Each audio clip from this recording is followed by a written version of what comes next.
From the wilderness of Kodiak Island, Alaska, this is Murder and Mystery in the Last Frontier with your host, Robin Bearfield. In a land full of peril and vicious animals, humans are the most dangerous predators of all.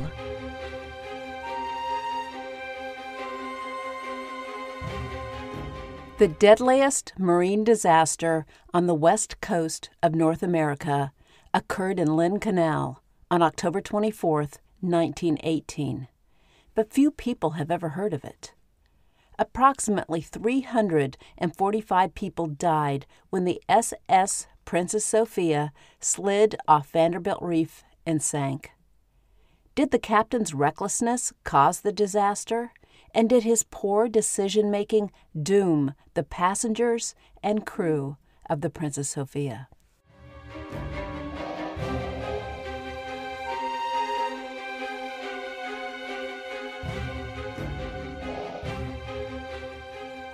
The Princess Sophia was a passenger liner in the coastal service fleet of the Canadian Pacific Railway, or the CPR. The ship was launched in May 1911. So by October 1918, it was only 7½ years old. The ship was strong and durable with a double steel hull. It measured 245 feet or 75 meters in length and could comfortably carry 250 passengers and up to 500 passengers with special permission. On October 23, 1918, the Princess Sophia was at capacity. The exact number of people on board will never be known due to the likelihood of stowaways and a sloppy crew manifest, but at least 18 babies and children counted among the passengers. This voyage was the last run south of the year for the Princess Sophia, and folks eager to leave Alaska before the cold, harsh winter booked passage to travel to one of the ports of call along Sophia's route. According to the schedule, the Sophia planned to stop at Juneau, Alaska, Ketchikan, Alaska, Wrangell, Alaska, Prince Rupert, British Columbia, Alert Bay, BC, Vancouver, BC, and Victoria, BC.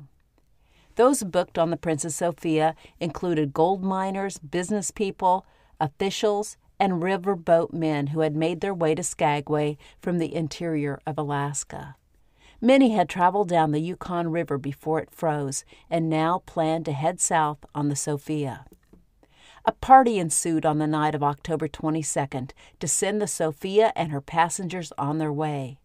The sourdough dance in Skagway brought men and women from across Alaska and the Yukon together to bid their friends a safe voyage. The United States had recently joined the war effort, and the troops were treated like celebrities. Rumors about World War I drawing to a close added to the festivity of the celebration. The Princess Sophia was scheduled to depart Skagway at 7 p.m. on October 23, 1918.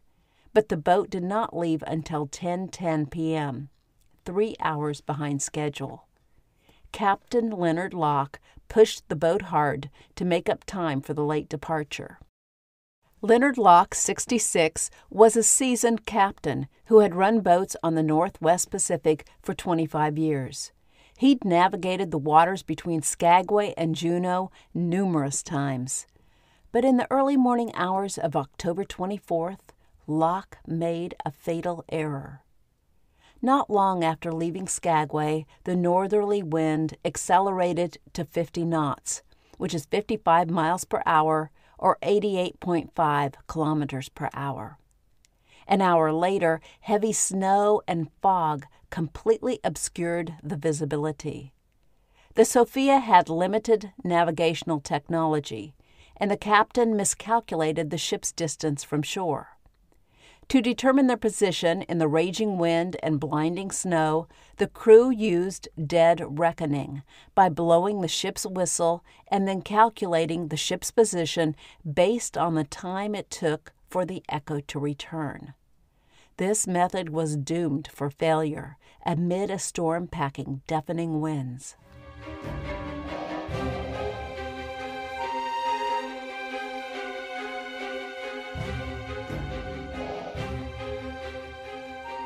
Lynn Canal stretches 84 miles, or 135 kilometers between Skagway and Juneau.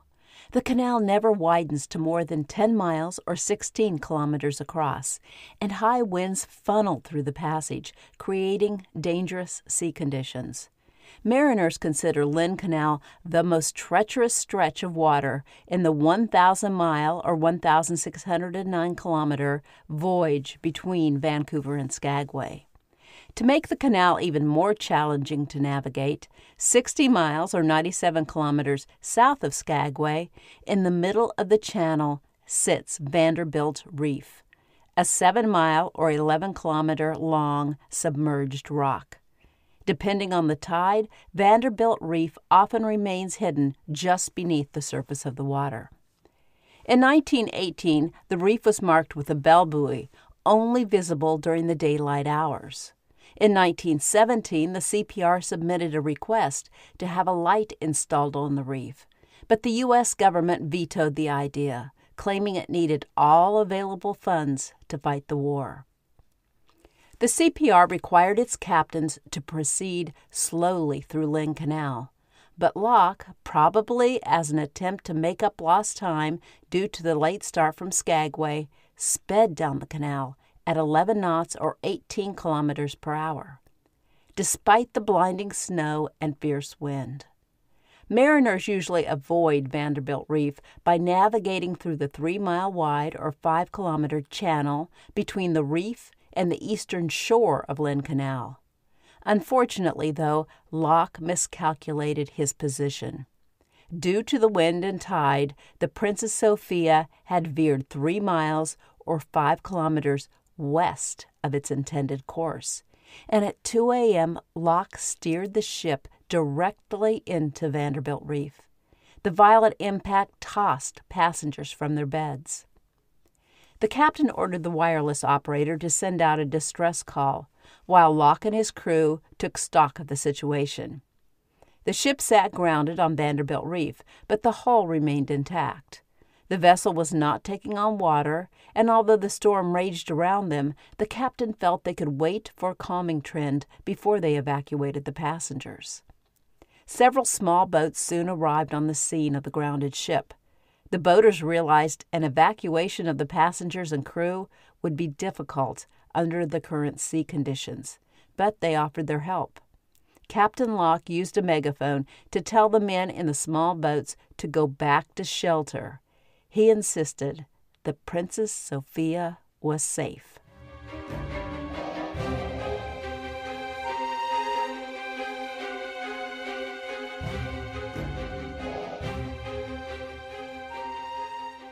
At 5 a.m. on the high tide, the ship ground noisily on the rock, but it remained aground. It also did not float free on the evening tide. The evening did bring more help, though, when the United States Lighthouse Service lighthouse tender, Cedar, arrived. J.W. Ledbetter, the captain of the Cedar, contacted Captain Locke on the wireless and asked Locke if he wanted to try to evacuate some of his passengers that night. Locke told Ledbetter the wind and tide were too strong to attempt an evacuation, and he wanted to wait until daylight. When Ledbetter arrived on the scene at 8 p.m., he joined 3 large fishing vessels, including the fishing schooner King and Wing, and approximately 15 smaller boats, all eager to assist in rescuing people from the Sophia. Captain J.J. Miller on the King and Wing circled the Princess Sophia all night, keeping a careful watch on the ship. By 9 a.m. on October 25th, the wind began to rise toward gale strength, and the smaller boats ran for shelter. Ledbetter on the Cedar formulated a dangerous plan. Despite the brutal wind, he decided to try to anchor the Cedar downwind from the reef and shoot a line, possibly with a Lyle gun, to the Princess Sophia. He then believed they could evacuate the passengers by breeches buoy, which is a canvas seat on a rope that acts much like a zip line. The idea was crazy and dangerous, but Ledbetter believed it was the only way to get the people off the ship. Ledbetter tried twice to drop his anchor, but in the heavy current the anchor would not catch bottom. Locke sent Ledbetter a wireless message saying it was no use, and they would have to wait for low tide when perhaps conditions would improve.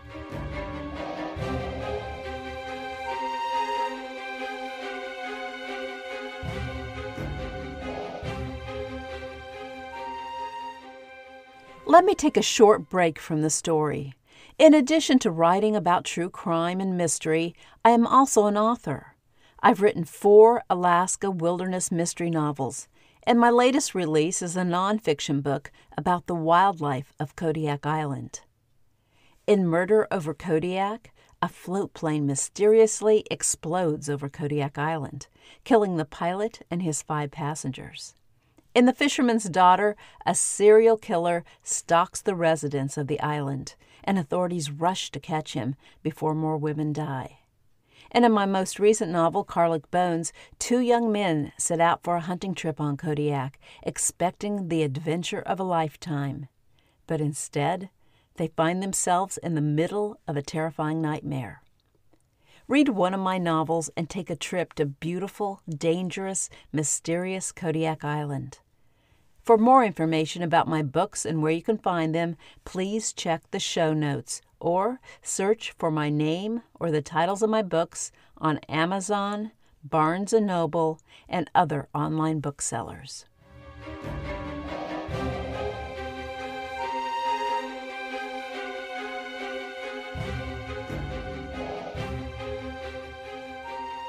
The weather did not improve, but instead grew steadily worse. By 1 p.m., both the Cedar and the King and Wing struggled to stay on station near the Sophia. Finally, the 2 boats had to move to the lee of Sentinel Island. Miller boarded the Cedar, and he and Ledbetter discussed a rescue plan. They decided the King and Wing would anchor near the reef while the Cedar remained to the windward side of the King and Wing, creating a lee or a calmer spot by blocking the wind with the bulk of the Cedar. Ledbetter would then launch the Cedar's lifeboats to pick up the people from the Princess Sophia and ferry them to the King and Wing. This plan would eliminate the hazards of lowering the lifeboats from the Princess Sophia into the pounding surf. The idea seemed solid, but it would not work unless the weather improved. Both captains felt the Princess Sophia was stable for the present. Despite the heavy pounding, it remained grounded on the rock. The men decided to wait until the next day to implement their plan. By early afternoon, though, the wind was gusting to 100 miles per hour, or 161 kilometers per hour. At 4:50 p.m., just as Miller headed back to his boat from the Cedar, 20-year-old David Robeson, the Princess Sophia's radio operator, sent a message in Morse code. The message said, "Taking water and foundering. For God's sake, come and save us." As the tide rose, the fierce waves lifted the stern of the Princess Sophia free of the reef, but the bow remained stuck to the rock. The storm surge pushed the stern sideways, and the boat swung 180 degrees, facing the bow upwind. As the bow scraped against the reef, the steel plates peeled from the bottom, and water rushed into the lower spaces. At 5:20 p.m. on October 25th, the Princess Sophia began slipping stern first off the reef. David Robeson wired a message from the Princess Sophia. "For God's sake, hurry! Water coming into room." Ledbetter noted that the radio signal from the Princess Sophia was weak. He radioed Robeson and told him to conserve power and only transmit if absolutely necessary. Robeson replied, "All right, I will. You talk to me so I know you are coming." This was the final message Robeson sent from the Princess Sophia. The Cedar left its sheltered spot and headed out into the storm, but soon Ledbetter realized he and his crew could do nothing in the heavy wind and high waves to save those stranded on the Princess Sophia. The visibility was so bad, Ledbetter could not accurately determine his position, and the Cedar ran the risk of also ending up on Vanderbilt Reef. Ledbetter quickly headed back to the protection of Sentinel Island and hoped the Sophia could survive the high tide and remain stuck atop the rock until morning. The barometer was rising, so perhaps by morning the storm would abate. The next morning it was still snowing, but the wind had lessened. The Cedar, the King and Wing, and the other rescue boats headed out to check on the Princess Sophia. What they found horrified and sickened them. During the previous evening, the Princess Sophia had slid off Vanderbilt Reef and sank. Only 40 feet or 12.2 meters of the foremast of the ship remained above water. The rescue vessels scoured the area for 3 hours, searching for survivors, but all they found were dead bodies. They noted the watches on the bodies had all stopped at 5:50 p.m. The Princess Sophia sank 30 minutes after David Robeson's last message.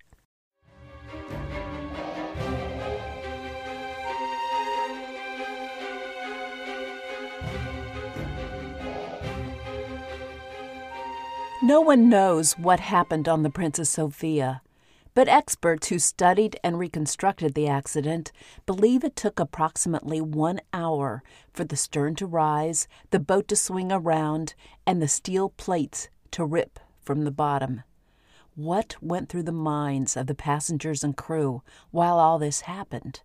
Terror and panic must have filled their last minutes. Many of those on board wrote notes to loved ones or penned last wills and placed them in their pockets. One letter described the terrible noise inside the ship from the relentless storm and pounding surf. There was no organized evacuation. Many people wore life jackets, but the 8 steel lifeboats sank and the 2 wooden ones floated away. Oddly, about 100 people remained in their cabins when the boat sank. Why they did not attempt to evacuate remains one of the many mysteries of this disaster. As seawater flooded the Princess Sophia, the boiler exploded, buckling the deck and killing some on the lower decks. Many of the passengers jumped into the water, and some of those died from drowning or hypothermia.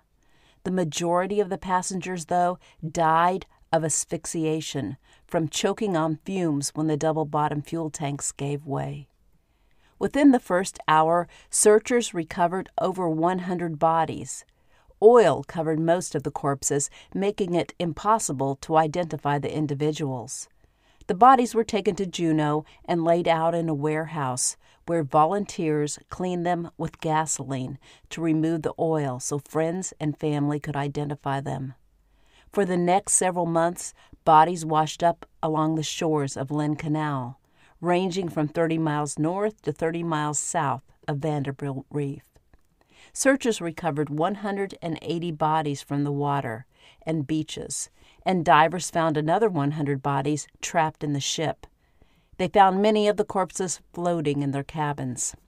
The dead included Walter Harper, the first man to reach the summit of Denali. After all the dangers he faced climbing the mountains, he probably never considered he would die in a shipwreck. The CPR dispatched 2 divers to recover 230 pounds of gold in a safe located below the deck. The divers had to remove the body of a dead horse to reach the safe, but they surfaced with gold valued at $70,000. In addition to the human passengers, the Princess Sophia carried 24 horses and at least 5 dogs on its final voyage. One of the dogs, an English setter owned by a wealthy couple on board, was the only survivor of the disaster. The dog swam to shore and reportedly lived to an old age. He remained terrified of the water for the rest of his life.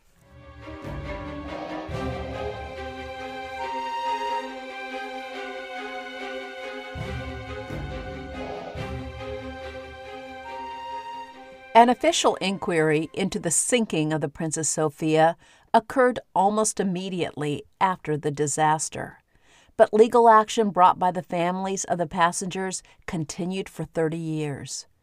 2 major allegations were made against Captain Locke.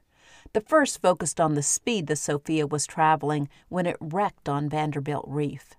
At the time of the accident, weather conditions were poor, with almost no visibility and 50 knot or 88.5 km/h winds. CPR policy demanded a reduction in speed to 7 knots or 13 kilometers per hour in heavy weather, but the Sophia maintained a speed of 11 to 12 knots or 20 to 22 kilometers per hour while navigating through the storm. Most assume the captain did not slow down because he was trying to make up the time lost due to the late start from Skagway. The second allegation against Locke was made by the captains of the vessels on scene at the wreck waiting to help offload the passengers from the Princess Sophia. Nearly all these captains agreed that Captain Locke made a grave error by not evacuating the passengers during the daylight hours of October 24th, when the storm abated for a few hours. The Cedar did not arrive on site until the evening of October 24th, and Captain Ledbetter stated he never saw good enough conditions to rescue passengers. The captains who came earlier in the day, though, said they believed Locke could have offloaded the passengers then. Unfortunately, Captain Locke noted the rising barometer and thought the wind and waves should soon subside. He judged the boat was safe sitting on the reef and thought it prudent to wait for calm seas before offloading the passengers. Other ships had grounded on Vanderbilt Reef and suffered little damage. The disaster of the Clallam probably also affected Locke's decision not to evacuate the passengers from the Sophia. On January 8, 1904, the Clallam, under the command of Captain George Roberts, encountered a severe storm while crossing the Strait of Juan de Fuca while traveling to Victoria, British Columbia. Water began pouring into the ship through a broken porthole, and the pumps could not keep up with it. Captain Roberts believed the Clallam was about to sink, so he ordered the 3 lifeboats lowered, and he evacuated mostly women and children. All 3 boats either capsized or failed to launch correctly, killing the 54 passengers aboard them. Meanwhile, the Clallam remained afloat until rescue vessels arrived to evacuate the remaining passengers and crew. Was Locke thinking about the Clallam disaster when he decided not to attempt an evacuation in marginal weather? The decision would have been a difficult one, and in the end, the official inquiry did not blame the CPR or Captain Locke. The Ministry of Marine concluded that, right or wrong, Locke's decision not to evacuate the passengers was within the reasonable range of judgment of the captain.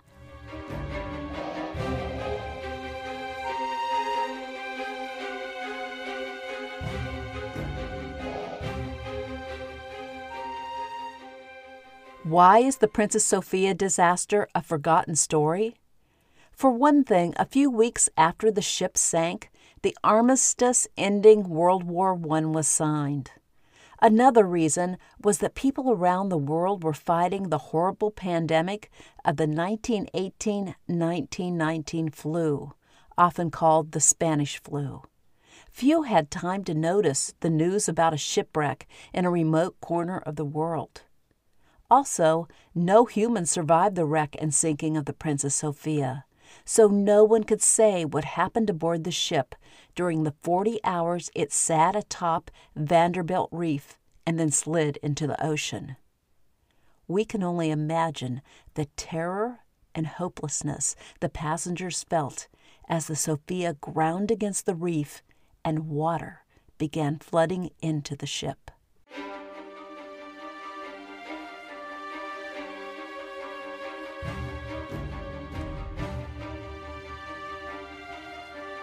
Thank you for listening, and I hope you enjoyed this episode. Thank you to my patrons for your support. Check out the show notes for more information on how you can support this podcast and unlock extra episodes by joining the Last Frontier Club. You can also search for this podcast on Patreon to learn more about the Last Frontier Club. I'll see you soon for the next episode of Murder and Mystery in the Last Frontier.